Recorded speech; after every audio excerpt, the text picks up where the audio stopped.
हम सोनी झा गोड़ लगै छी अहाँ समस्त मिथिलावासी के। हम आइ एकटा फूल लोढ़ऽ के गीत लऽ कऽ एलहुँ हेँ।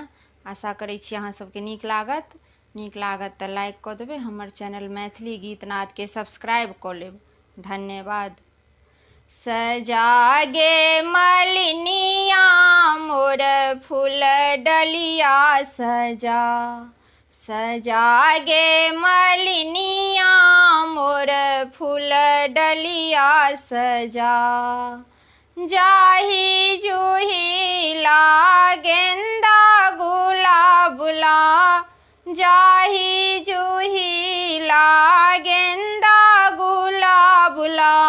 बाँस के पात लो आ लागे मलिनिया, बाँस के पात लो आ लागे मलिनिया मोर फूल डलिया सजा, सजा गे मलिनिया मोर फूल डलिया सजा।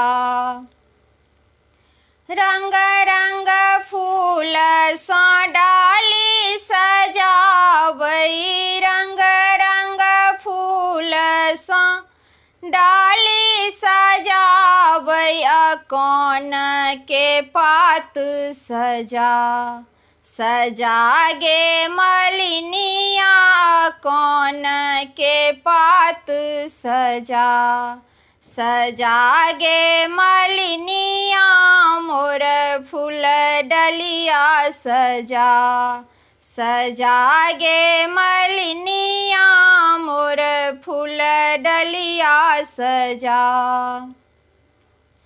कोबर में छीटब बिषहर चढ़ायब, कोबर में छीटब बिषहर चढ़ायब। गौरी के करब सिंगार, सिंगार गे मलिनिया गौरी के करब सिंगार, सिंगार गे मलिनिया मोर फूल डलिया सजा, सजा गे मलिनिया मोर फूल डलिया सजा। बिषहर देथिन अन्न धन लक्ष्मी, बिषहर देथिन अन्न धन लक्ष्मी।